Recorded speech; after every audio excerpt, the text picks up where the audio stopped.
Good day mga kaibigan. Experience sharing ulit tayo. Share lang natin ang experience natin na ma-test drive ang BAIC B60 Beaumont. At magbigay din tayo ng point of view natin sa specifications niya at sa driving experience natin sa kanya.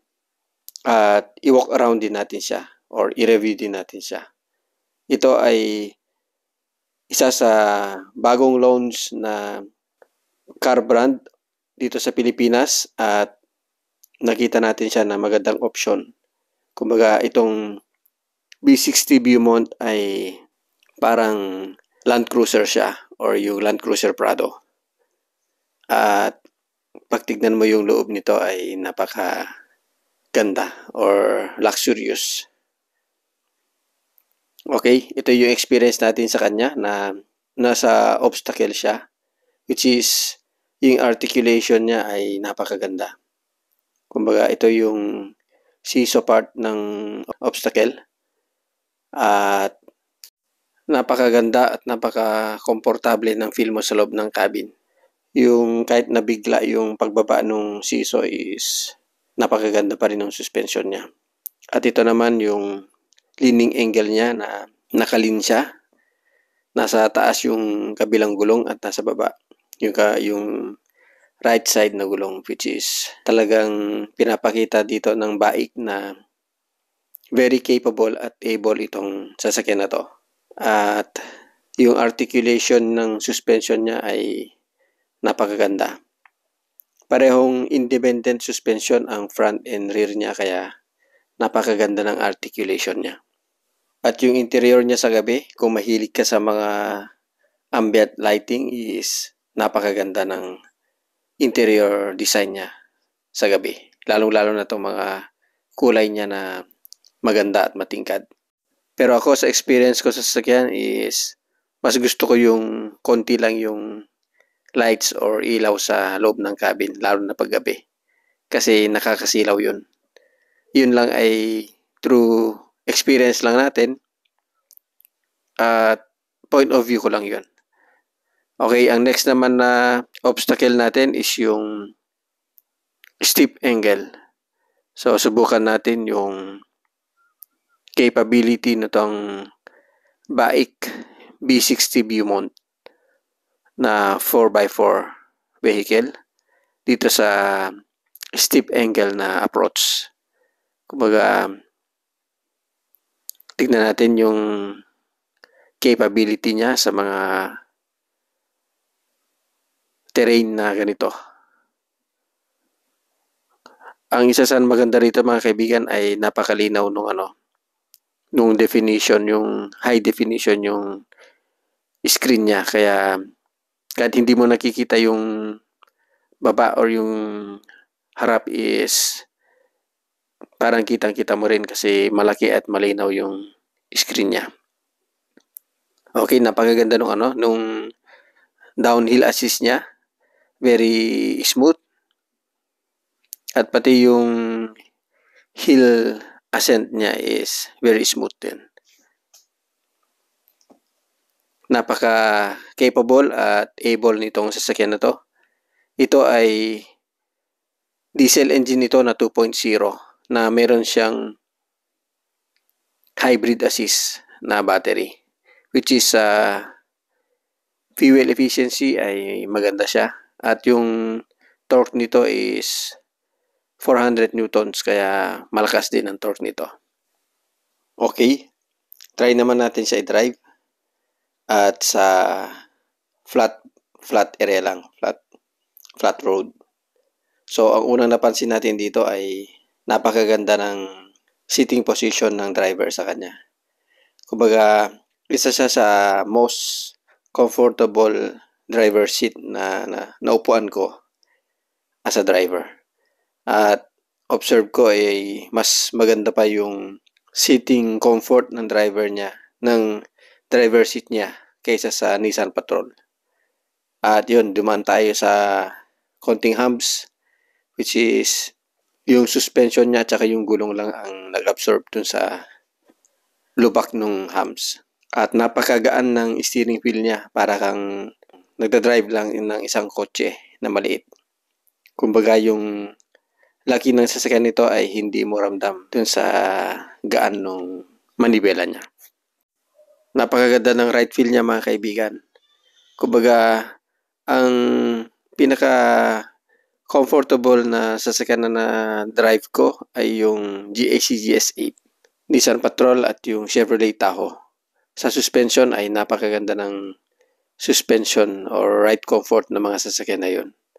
Pero sa feel ko at sa tingin ko ay hindi magpapahuli itong sasakyan na to. Napakaganda ng suspension feel niya, steering wheel feel niya, at pati yung articulation at yung power delivery niya ay napakaganda rin. At dahil ine-enjoy ko ang ride feel niya or your driving feel niya, ay halos ayaw ko na sanang huminto na i-drive itong sasakyan na to. Napaka one of the best experience ng driving feel na nasubukan ko sa isang sasakyan. So, sa experience natin sa China brand, which is the GAC GS8, for mahigit isang taon or almost 2 years na ginagamit natin siya, ay okay naman ang China brand. So, para sa akin, itong Baik B60 ay napakagandang option. Kung meron kang pera at gusto mo ng ganitong high rider at luxurious na cabin at napaka-comfortable ride, ay napakaganda nitong sasakyan na to.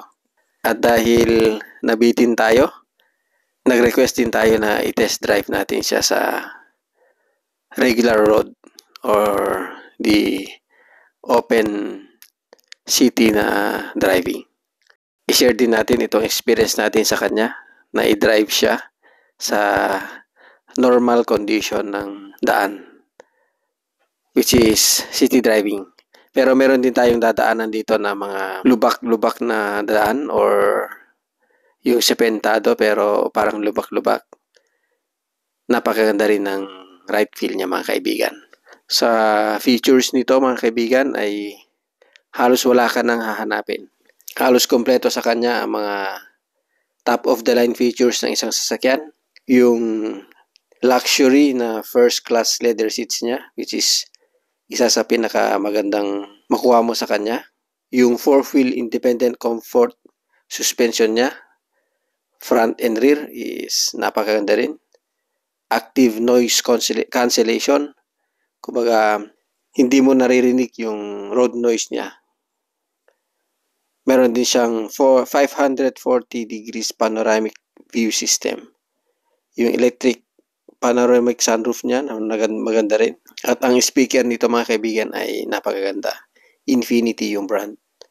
Meron din siyang blind spot detection, rear cross traffic alert, traffic sign recognition, automatic emergency brake, forward collision warning, door opening warning, at lane keep assist system. Mga ilan-ilan lang yan sa mga best features nitong sasakyan na to. Meron din itong tire pressure monitoring mga kaibigan, at meron ding memory seat configuration dun sa driver seat niya. Ayan, sinusubukan natin na speed siya at napakaganda ng power delivery niya, or kapag inapakan mo yung kanyang accelerator ay napakaganda ng bigay niya ng power. At yung speed niya ay napakaganda rin. Talagang feel na feel mo yung steering wheel niya is napakagaan pero very planted. Kumbaga, stable na stable ang pakiramdam mo sa kanya. Okay, walk around review natin siya. Ang makina nito ay 2.0 liter na turbocharged diesel. At ang kanyang horsepower is 163 horsepower. At ang kanyang torque is 400 Newton meters. Paired sa ZF 8-speed automatic transmission. Sa front fascia niya ay kamukha siya ng Jeep Grand Cherokee. At sa side profile naman niya ay kahawig na kahawig siya ng Land Cruiser at yung Land Cruiser Prado. At sa Side profile nito ay para siyang Land Cruiser talaga pag tignan mo. Sa unang tingin mo sa kanya ay Land Cruiser na Land Cruiser. Lalong-lalo na pag nasa malayo ka. Akala mo Land Cruiser yung tinitignan mo. Pero Baik B60 siya. Sa likod naman niya ay kagayang-kagaya siya ng Land Cruiser na Prado. Yung spare tire niya ay naka-mount sa kanyang rear door. Ang dimensions nito is sa kanyang length 5,040 millimeters. Sa kanyang width is 1,955 millimeters. At ang kanyang height is 1,925 millimeters. Ang kanyang mga ilaw mga kaibigan ay LED lahat. Quad LED yung kanyang headlight. Meron siyang DRL at fog light na LED rin. Pati yung kanyang rear combination lights is LED lahat. Ayan, napakaganda ng kanyang front fascia mga kaibigan. Ang gulong nito ay 18-inch na alloy wheels. Ang brand ng kanyang gulong ay GT. At ang size ng kanyang gulong ay 265/65 R18. At naka-disc brake sa harap at disc brake din sa likod. Yan yung kanyang independent suspension na napaka-smooth ang kanyang ride mga kaibigan. Base sa ating experience sa kanya sa test drive niya. Meron din siyang mga accents ng chrome, pati yung kanyang door handles or door openers is chrome din. Yan, napakaganda ng kanyang independent suspension sa likod. Naka-smart entry system siya mga kaibigan sa driver at sa passenger side. At pati yung kanyang passenger seat is naka-power adjust din. Ayan, naka 8-way power adjust din siya. So, napakagandang feature at napaka-comfortable. Yan yung kanyang luxurious na leather materials na kanyang seat at ang kanyang mga materials na ginamit ay napaka high-end. At kung makita mo yung kanyang pagkagawa mga kaibigan ay very refined. Refined din. Yan, naka-smart entry system. Ang kanyang armrest, sa door armrest niya is leather. Pati yung kanyang padding is leather din. At plastic yung kanyang mga moldings. Equipped siya nung kanyang power windows na one touch up and down. Pati yung kanyang adjustment ng side mirrors. Ayan yung mga features niya na napakarami sa driver assist.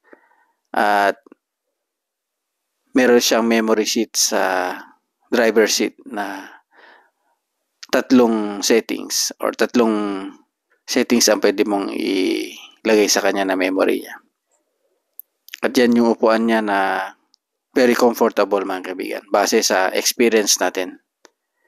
At nagustuhan ko rin itong piano type na buttons niya for the air conditioning. At naka-electronic park assist na rin siya. Dial type yung kanyang selector ng 2 high, 4 high, saka 4 low. At yung steering wheel niya is leather wrap at equipped siya or mounted sa kanya yung mga control buttons. Equipped din siya nung rear view mirror na electrochromic auto dimming at LED lahat ng kanyang ilaw sa loob mga kaibigan. Nandiyan yung mga controls niya sa kanyang panoramic sunroof at mga lightings.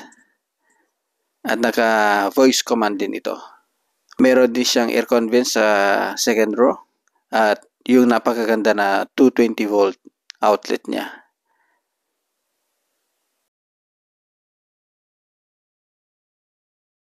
Yan yung kanyang ceiling or yung panoramic cover niya na napakaaliwalas ng kulay. Ito yung second row niya mga kaibigan. At meron siyang center armrest at may cup holders din siya. Hindi lang natin ma-confirm kung wireless charger yung nandun sa may center armrest niya. At push button naman yung adjustment na kanyang headrest. Napakaluwag at napaka-comfortable nung seating configuration niya sa second row at ng driver at saka passenger. Yung sa third row lang ay medyo maliit yung room niya, leg room niya. Ang door opener nito mga kaibigan ay sideway, yung parang sa Land Cruiser Prado. At ang material nito ay napakaganda rin at sa tingin ko ay durable din yung yung mga materials na nilagay. Yung materials na ginamit dito sa likuran or yung sa likod ng mga upuan niya ay dinesign na siya, durable. Hindi gasgasin. Pati sa rear niya is meron din siyang 220 outlet at meron siyang 12 volt socket. At meron din siyang ilaw mga kaibigan. Okay mga kaibigan, that's all dito sa experience sharing uli natin. Dito sa bagong car brand or vehicle na nandito sa Pilipinas ngayon. Itong BAIC V60 Beaumont. Kung gusto mo ng affordable na luxury vehicle, yung interior niya ay European feel at ang kanyang looks sa labas is Land Cruiser o kaya Grand Cherokee sa harap, ay napakagandang option itong sasakyan na ito mga kaibigan. Ang makina nito is 2.0 liter na turbocharged diesel at meron siyang hybrid assist mga kaibigan. At equipped siya ng crawl control system or yung electronic, meron din siyang electronic locking rear differential at meron siyang multi modes para sa mga road conditions na tatahakin mo. Ang kanyang speaker mga kaibigan ay 12 speakers na Infinity ang brand at theater grade ang kanyang design. Okay, that's all dito sa experience sharing natin mga kaibigan dito sa BAIC V60. If ever na meron tayong pagkakamali or maling mga nasabi dito sa sharing natin, video sharing natin o kaya dito sa review natin ay paki-comment na lang para makorek natin. Wala rin tayong balak na makapaglinlang or makapanira ng kahit sino man mga kaibigan dito sa video natin. Ang price pala nito ay 3,188,000 pesos. Sa ngayon, sa entry price niya is meron siyang promo na 100,000 discount. So magiging 3,088,000 ang presyo na sa Pilipinas. Okay, thank you very much. Maraming salamat muli mga kaibigan, lalo sa mga valued subscribers natin. And as always, keep believing and trusting the Lord. Keep safe and God bless.